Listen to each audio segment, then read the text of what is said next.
a drive, way back, it might be, it could be, it is. Holy cow, welcome to another broadcast of Bricks Behind the Ivy.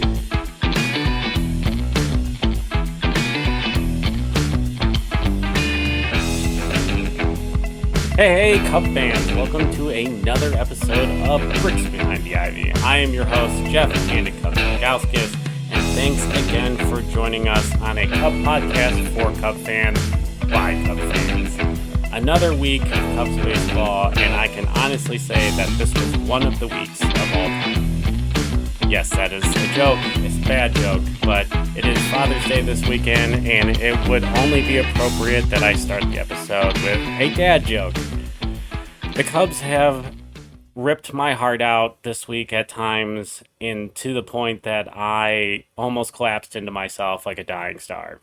Fandom-wise. Other things are good. Don't worry about Candid Cubs. I'm gonna be fine. It's gonna be fine, right? It's gonna be fine. Anywho, the Cubs definitely struggled this week with another blown save from Hector Neris and a few more one-run losses. Not the most enjoyable brand of baseball to watch of late. But we're going to get right into our regular BBTI content, starting with the Box Score Blitz. This is where we go over the box scores for the last week, including last Thursday's game, since it was not part of last week's Box Score Blitz based on recording time. And we try to do it in a quick manner to get you caught up on all things Cub games. So let's put some time on the clock. 3, 2, 1, go. Game 1 of 4 versus the Redlegs is the 4-game series that started last Thursday, not included last week's Box Score Blitz. It was Hunter Green versus Javier Assad, the ass man. The Cubs score first in this game with a 2-run home run from Seiya Suzuki, who is heated up as late. But let's play Jeopardy. Name something the Cubs never seem to get. What is a shutdown inning, Alex? Correct. Took the first 3 batters of the next inning. Benson single, Friedel walked, and happy debut anniversary, EDLC. Ellie De La Cruz crushes a 114-mile-per-hour home run and is now 3-2. But guess what? It's rally time for the Cubs. Billy gets a double, and Morale hits his 12th home run of the year. Cubs up 4-3. Remember that shutdown inning joke from a few seconds ago? Well, guess what? The Reds score 2 in the bottom of that inning. Porter Hodge comes into this game, does not get a strike 3 call after getting a first 2 outs in the inning, and he comes undone. He walks in a run. They bring in Kyle Hendricks, who gives up a 2-run single to Benson. The Cubs lose this game 8-4. Game 2, Nick Lodolo versus Justin, Man of Steel. Justin looked really good in this game. He has to be really frustrated with the defense. There was a sequence in the 4th inning. They saw Ellie De La Cruz trying to steal a base. He was leaning. A bad throw from Bush makes him safe at second. Then they get Spencer Steer to strike out, but the ball gets away from Amaya. Everyone is safe. So now this is extra outs in this inning. Tyler Stevenson comes up, hits a 2-run single. It's 2-0. After 2 free outs, he gets 5 outs in that inning, but is still losing. Dansby Swanson switches up to JoJo with some long pantso. Long Pants Dansby hits an opposite field home run, and he is now a Long Pants legend. Cubs have a fake rally in this game. They get a run with 2 outs in the 9th to make it 3-2. Wisdom comes up with a tying run aboard and strikes out a foul tip. Cubs lose 3-2. Justin Steele, magnificent in this game. 7 innings pitched, 5 hits, 1 earned run, 1 walk, 7 Ks, and 16 whiffs. Game 3, Ben Brown versus Andrew Abbott. Another lefty versus the Cubs. Another game where Patrick Wisdom leads off. That's 2 games in a row. Kind of weird, but I guess he crushes lefties. Dansby doubles in the first. Long Pants again. The Cubs take a 1-0 lead. Shutdown inning, sensing a theme. Nope. Yeimer Candelario hits a curve from Ben Brown out and ties the game at 1 immediately. This is Ben Brown's second start versus the Reds in a week, as he had started that Sunday. And TJ Friedel must have bought some stock in UPS because he simply owns Brown. He hits a 2-run homer versus him. It's his 3rd home run in the year. It's 2nd versus Brown, so 66% of his home runs have come against Ben Brown. Cubs once again to get the tying run at 3rd with 2 outs in this game. Ian Happ has to face Justin Wilson from the right side of the plate. Is not as dangerous, even if it's still Great American Ballpark. Pops out. Cubs lose this game 4-3. Game 4, time for some premium TV because it's showtime. Shota Imanaga's on the mound. Nice to see him get the nails in this one. He had 2 rocky-ish starts prior, some of it defensive related, but 6.2 in this one, 5 hits, 2 runs, 1 walk, 7 Ks, a 196 ERA on the season, 13 whiffs in the start. Pack your bags for Arlington, Mr. Shota. You're probably going to be an all-star. Cubs woke up for this game. Instead of choosing violence, they chose offense. Ian Happ remembers, hey, it's Great American Ballpark. Unloads the bases in the first with a double to make it 3-0 early. Tauchman tacks on with a single, make it 4-0. Starting to feel like this might be an easy game. No, but not as hard as others. Leiter and Neris come in for the last 2.1 in this one. They give up no hits, only 1 walks, 4 strikeouts. Cubs win a game, 4-2. Yay, but more than 1 run. How about that? Monday is a much-needed off day. Guess what? We're going to St. Petersburg. Cubs are facing Tampa for the first time since 2017 in Tampa. That series was Joe Maddon's return after leaving for the Cubbies, so pretty interesting there. Jameson Taillon versus Zach Eflin in Game 1. Michael Busch at second base. Yeah, Nico Horner had a pitch hit his hand, get some x-rays. They're not conclusive, whatever that means. He's got a broken bone in his hand, but he could potentially play with a broken bone in his hand. It's very confusing. Anyway, Michael Busch is at second. Morel support in this one. He crushes a hand curve. Cubs go up 1-0. Jameson Taillon, not a lot of whiffs early, looked stronger as the start went on. 6-inning pitch, 4 hits, 1 walk, 5 Ks, definitely deserved the win.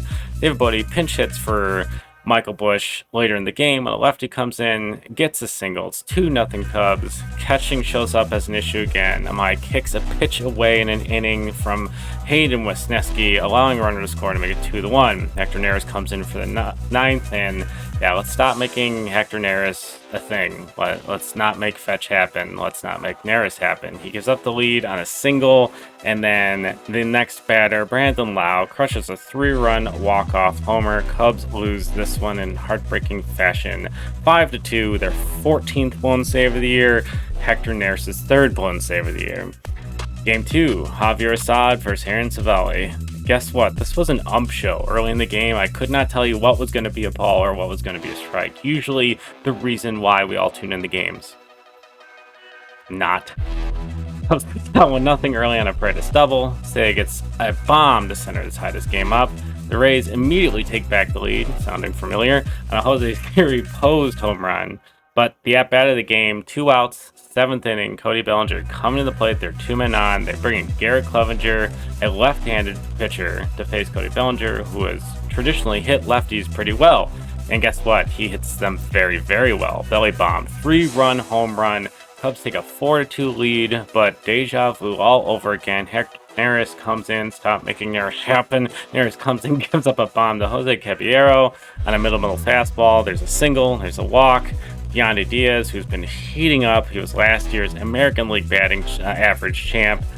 Comes up, he grounds out. But guess who's coming up next? Brandon Lau, the hero from last night. Lau hits a deep fly ball.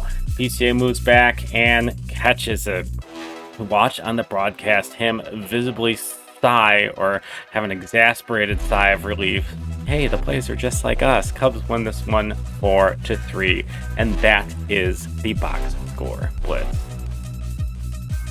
Let's take a quick look at the standings, brought to you by Fly the W.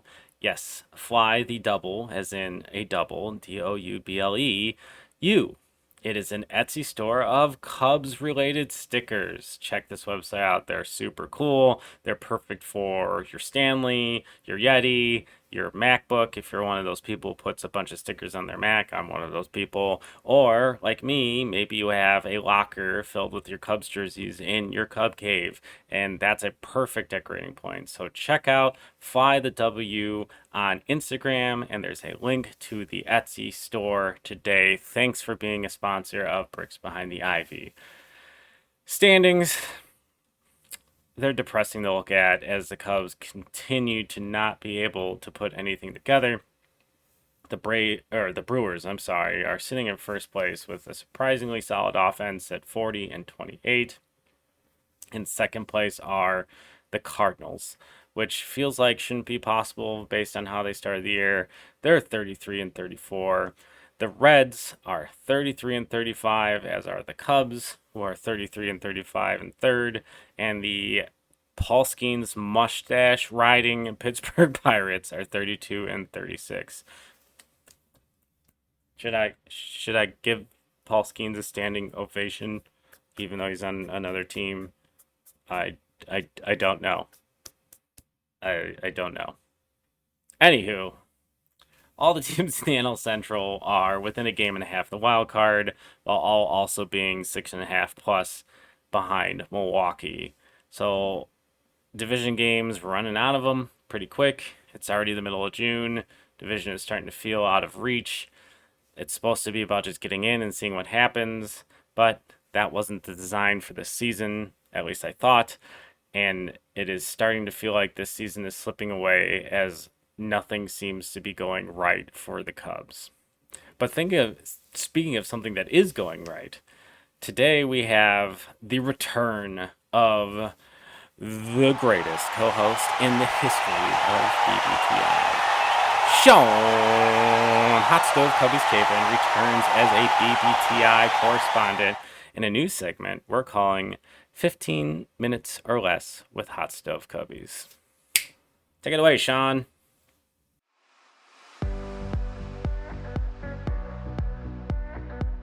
Today's topic we're going to be talking about is why are Cubs fans so mad and disappointed with the team from top to bottom? While I cannot speak on behalf of the entire fan base, I did get a snapshot of consistent comments in X, which will be my focus today. So why are fans mad? Really want to break this down into several different sections where I've consistently heard this on X, had conversations with, my Cubs friends and things like that. So why are we mad? Why am I mad? Well, the first one is payroll and tax threshold. The comments from both the front office and ownership didn't do any favors in regards to spending. I mean, when we hear intelligent spending, we automatically cringe because that essentially means no big contracts. I mean, that's what our takeaway is, and not doing what is needed to get the Chicago Cubs to the promised land. I mean, even the playoffs for that matter. Yes, the Cubs have one of the top 10 payrolls. I've heard that before. But honestly, they should be in the top 5 because they're a big market team. Big market teams need to spend money. The Chicago Cubs are very profitable. They need to spend money. On the other hand, on the other side of this, the Cubs have a $225 million payroll for this year. And for a team with a makeup of no prominent superstar like a Bryce Harper, which they should have got, Mookie Betts, Ohtani, Juan Soto, Tatis, Machado, Trout, it's just a fail in roster construction. There's no way to sugarcoat it. This Cubs team had so many opportunities over the year to land a superstar and failed to do so. So when you're looking at the payroll and the tax threshold and that cap, $225 million for this current roster is atrocious. It is unacceptable. Another thing that has come up in one of my next points is roster construction. When you trot out guys like David Bodie, Nick Madrigal, Patrick Wisdom, etc., and you're lining up on a semi-regular basis, I understand there's injuries and stuff like that, but for a $225 million team, there is a problem with roster construction overall. Take a look at the Dodgers, who have the same payroll as the Cubs this year. Now you can say deferred payments and stuff with Ohtani, that keeps things low and all of that, but that's at the Cubs' disposal as well. So there's no excuse there. They have a lineup consisting of Mookie Betts, Shohei Ohtani, Freddie Freeman, Will Smith, etc. to go with a rotation of Glasnow, Yamamoto, and others. You feel like the Cubs front office have failed to put together a strong roster and allocated funds appropriately. The Cubs have glaring holes in their roster for a team of players making up $225 million for 2024. Catcher is a black hole right now. Defense at third base is some of the worst in baseball. They're missing an established elite bullpen arm, and they're missing that middle of the order, oh crap, this guy's coming up to bat with a game on the line type of player. Will those holes be filled at the trade deadline if the Cubs are still in contention? The optimistic side of me, optimistic Cubs fan, says yes, but I'll believe it when I see it. I am really fed up with how this team is looking, and you can tell in my tone the optimistic Cubs fan has grown smaller and smaller with each loss that the Cubs have been taking. These were concerns in the offseason that the Cubs did not do enough to address, and it's proving even more true now that we're in the middle of June. The other point I wanted to bring up, and why folks are still so mad, is the Cubs' competitive window. This is not being talked about enough, and this is more along the lines of my complaint, to be honest with you. The Cubs are in a very interesting position with prospects knocking on the door and established major league players getting ready to leave for free agency. If the Cubs were serious about winning, they would have doubled down this past offseason, and as well as this coming offseason. They didn't do it this past offseason, and I'm not exactly sure that they're going to do it this coming offseason. They should. They should go all in on a Juan Soto. That fits the needs now and in the future. That's the player they need to go for. Will they do it? Probably not. So let's put that on the back burner for right now. Let's take a further look at the Cubs' current contracts and what I mean by competitive window and player contracts. Cody Bellinger has an opt-out after the season. He's likely going to take that. Dansby Swanson has 5 years left on his deal with no trade protection. He'll be 31 for the 2025 season. So production decline will surely take place. Ian Happ, 2 years left on his deal. Again, no trade protection. He'll be 30 for the 2025 season. Deja has 2 years left on his deal. Again, no trade protection. And he will be 30 for the 2025 season. Nico and Jamison Talion both have 2 years left. Shota has 2 to 4 years depending on the club options and player options. Steele is arbitration 2 next year, so he's going to get a little bit more expensive. As you can see, the window for the current players is closing. So to not take advantage of their prime and those contracts this past offseason with not only significant additions, but also just additions to fill obvious needs was a miss. Matt Chapman was out there. He would have raised the offensive ceiling of this team and improved the defense dramatically at third. He could have been, you could have still trotted out Christopher Morel at third. You could have done that.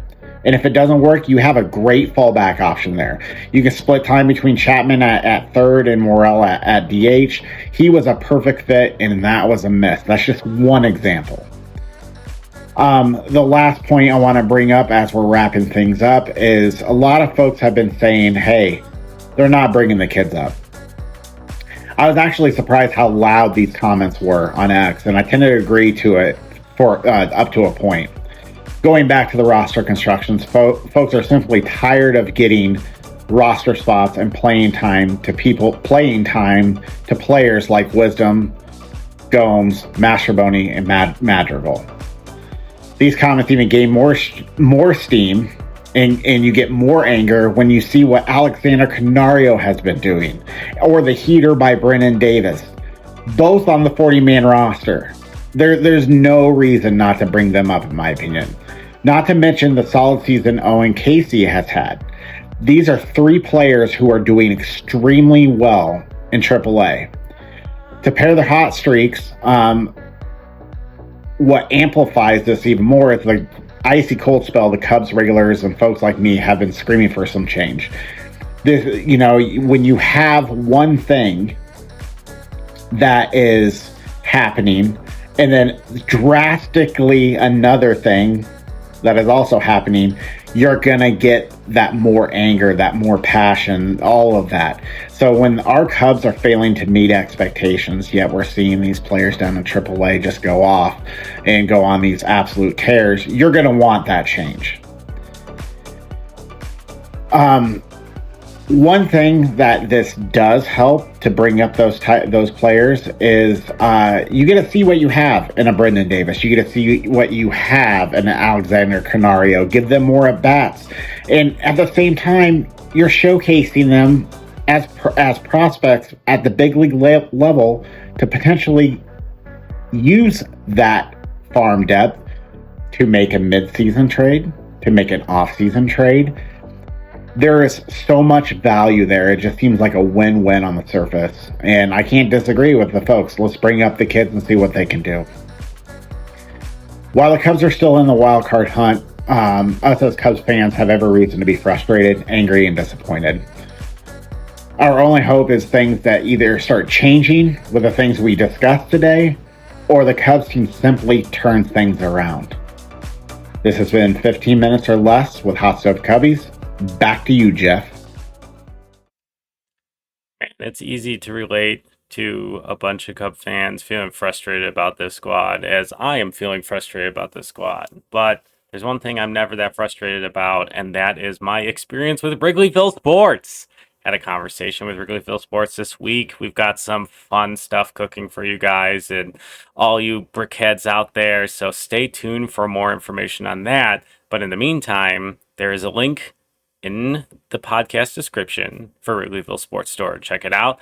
Got the best Cub stuff, tons of stock. One of the best things that they do is, first of all, they're family owned, which is awesome. Small business. And if you're down there for a Cub game, they make their custom jerseys right there. You can order a custom jersey and get it in an hour or so and wear it to the game. How awesome is that? So check out Wrigleyville Sports today. And when you're in checkout online, using the link in the description, use code BRICKS10 for 10% off of your purchase. Yes, BRICKS10, 10% off. Thank you, Wrigleyville Sports, for being a continued part of the BBTI pod family. You guys are the biggest brickheads I know. So I do want to just take a second to reflect on some of the things that Sean had said and add a little bit of piece of frustration I'm having with this team. And the biggest one for me is potentially roster construction, asset management, and the coming trade deadline and what the CBT means in that. And I'll explain what I mean here. The Cubs went in this season clearly with no plan at third base. And that has bit them in the, I'm not going to use a censor button, but it's bit them in the butt, bit them in the behind. And Christopher Morel has been tough to watch at times, not tough to watch at times, and really tough to watch at times at third base. And the offensive production, I think, is coming. There's lots of stats. The swing rate is down. The chase rate is down. The end zone rate is great. The walk percentage is up. A lot of things you want to see from a young hitter. The power is real. The bat speed is real. But it hasn't translated into an extremely hot stretch for him yet. And there's a lot of bat pip, bad luck in there as well. But needless to say, Sean and I were pounding the table for a guy like Matt Chapman this past offseason, depending on contract. And the contract that he got isn't that bad. It's very similar to Cody Bellinger's with opt-outs as it was constructed by Boris. But I do believe that there was commentary towards the end of the offseason that they, at one point, they were saying they were looking at two of the Boris free agents. And then it came down, well, they can only actually afford one of them. And I'm not saying that I'm upset with Cody Bellinger. I am saying that I don't understand this team's inability or lack of interest in going above the first CBT threshold. Their current payroll is 8th in baseball, $233 million. That's nothing to shake a stick at. That's spending money. Like, as much as people want to point to ownership or point at Jed for not spending money, that's not the issue. If there is going to be a CBT threshold enforcement as a cap by the ownership group, or if that's how Jed wants to operate, etc., then deployment of these assets does become extremely important.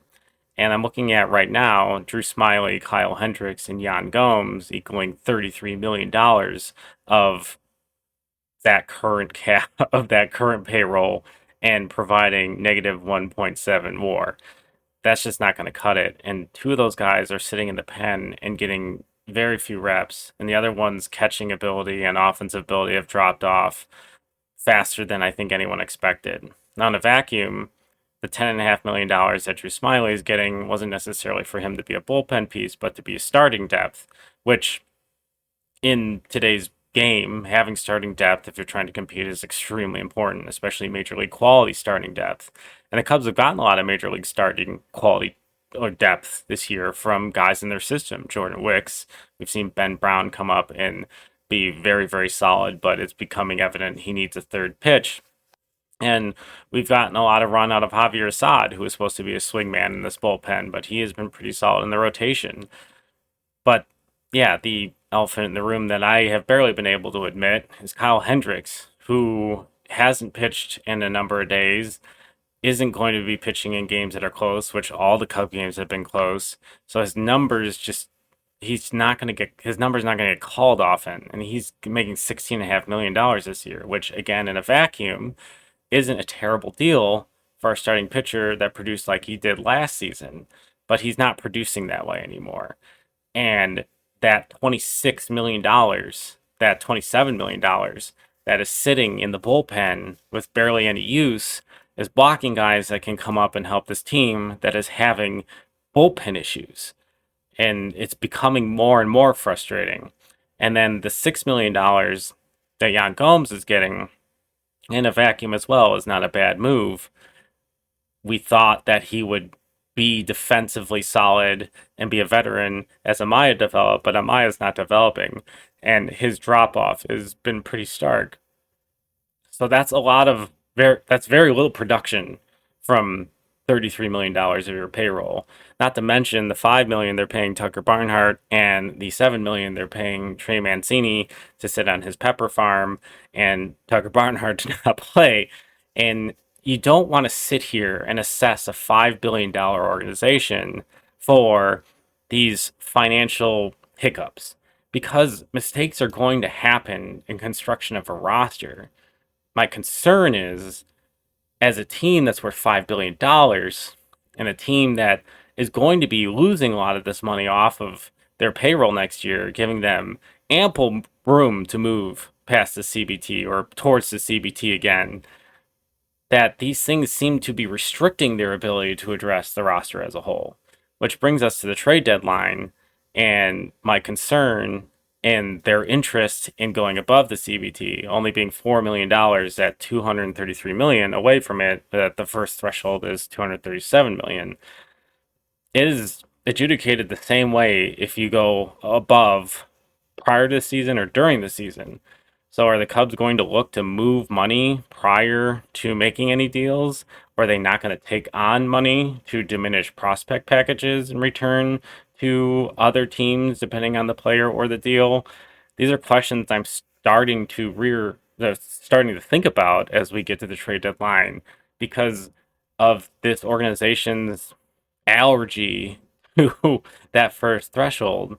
And like I said, there's a significant amount of payroll coming off at the end of this year. Those 5 players I stated being them, and that's a significant amount of that money.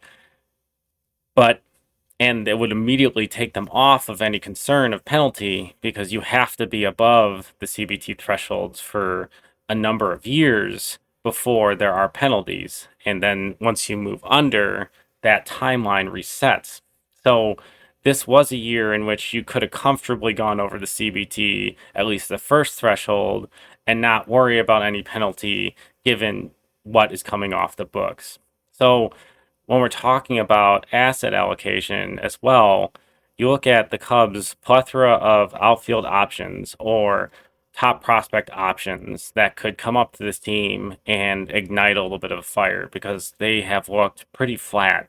And watching these games, since they've been the same, haven't been exciting close games. They've been flat games in which a flat team has not been able to win baseball games.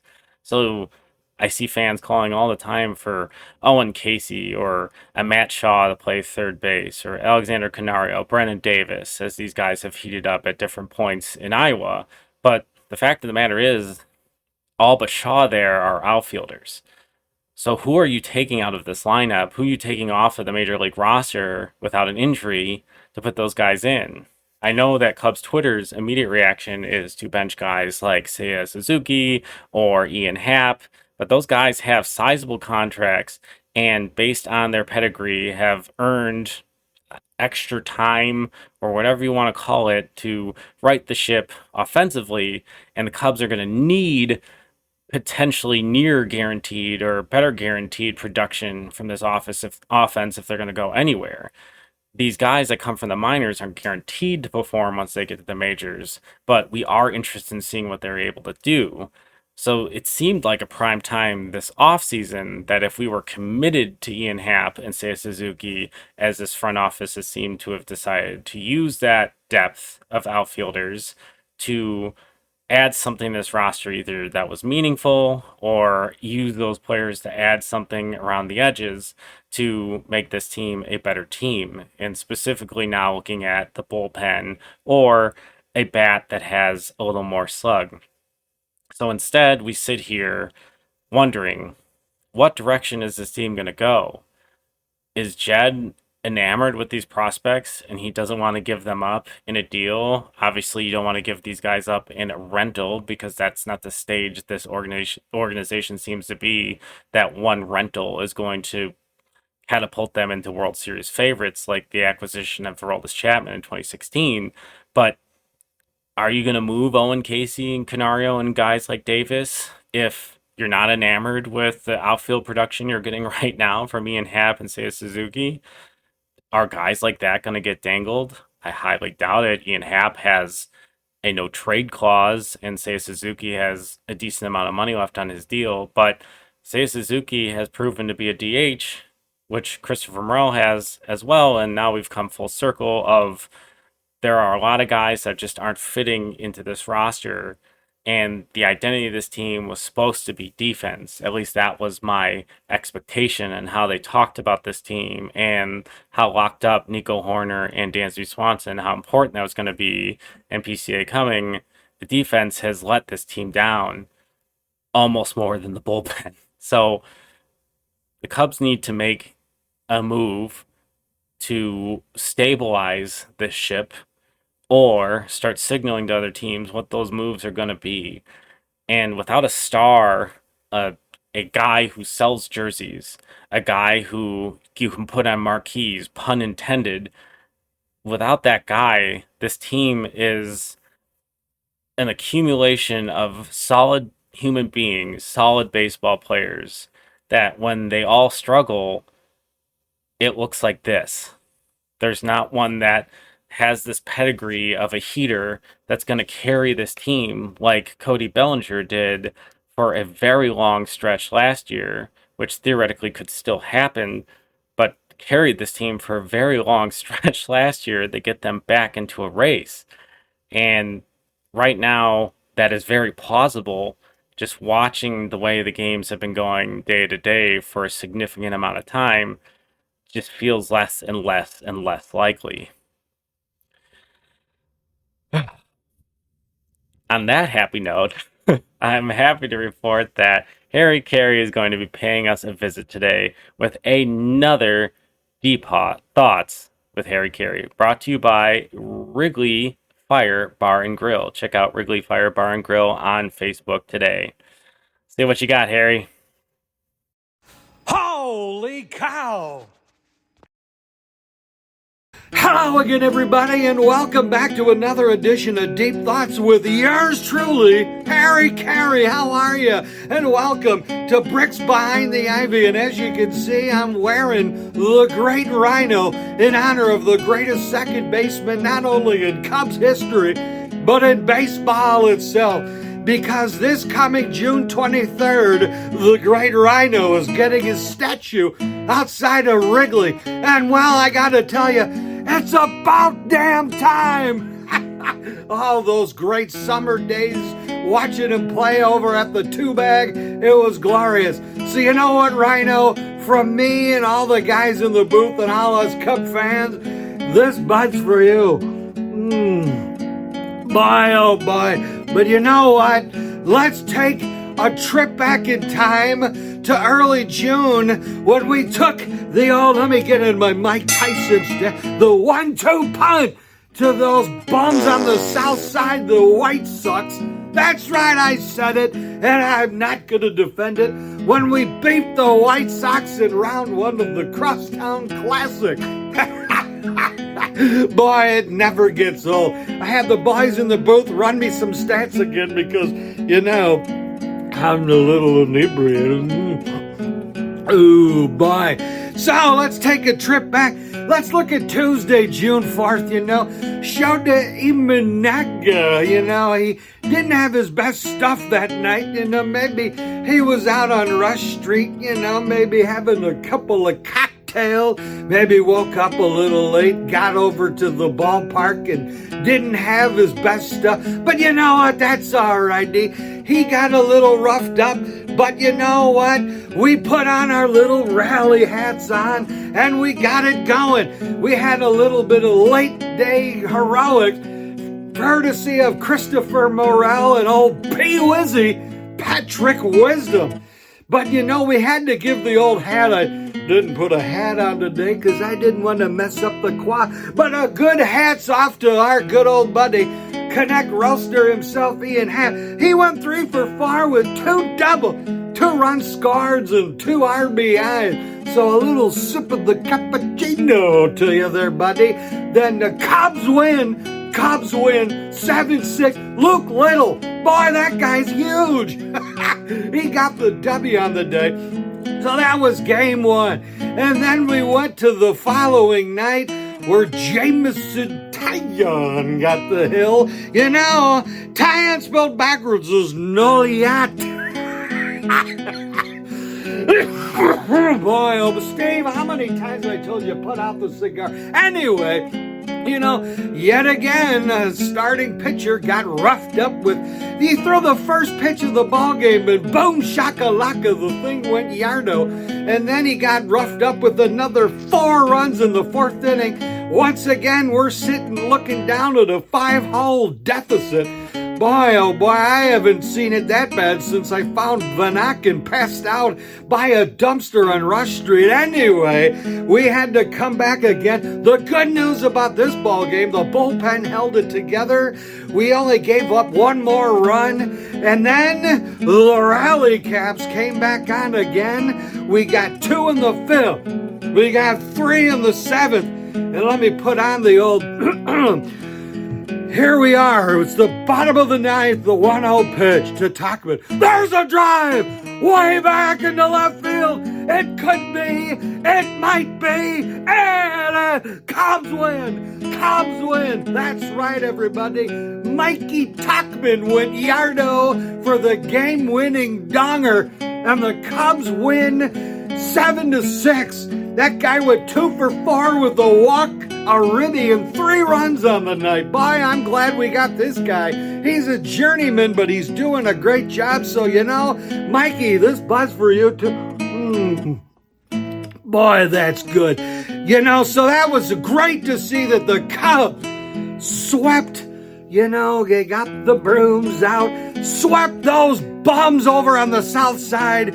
Great to see. We'll see you again, everybody. So from all of us here at the Wrigley Fire Bar and Grill, so long, everybody. Cubs win. Cubs win. First of all, I love every time Harry can show up for the pod. Always a treat. Second of all, Pat Erickson, our other correspondent here at BBTI, is a national treasure and a loyal brickhead. So thanks, Pat, for everything you do for BBTI. Well, that'll do it for us this week on Bricks Behind the Ivy, a Cubs podcast for Cub fans by Cub fans. I hope I didn't bum you out too much with some of my conversation, but as the season goes on, I do have some questions for this organization and for this team if things don't if the ship doesn't straighten out soon.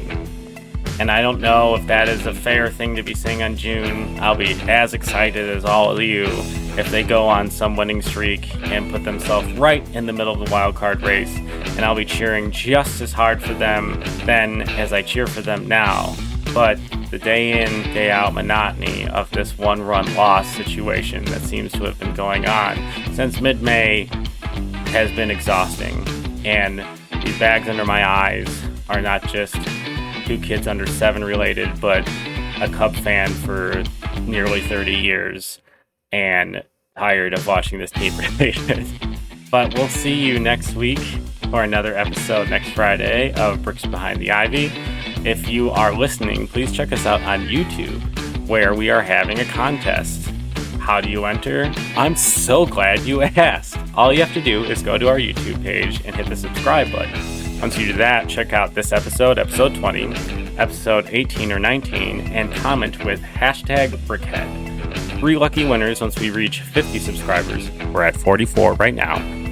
Will receive a Bricks Behind the Ivy swag pack, which will be a mug, a sticker, and a shirt. But guess what? There's more. Once Bricks Behind the Ivy gets to 100 subscribers, I will give 3 lucky fans that use the hashtag Brickhead under each subsequent episode after episode 18 a pair of my Cub tickets. Yes, you could go to a Cub game for free. 2 free Cub tickets for 3 of you once we get to 100 subscribers. Don't want to just see us on YouTube? Check us out on Instagram, TikTok, Twitter, and Facebook. All those links are in the description of the pod. See you guys next week. Love all you Brickheads for listening, and go Cubs.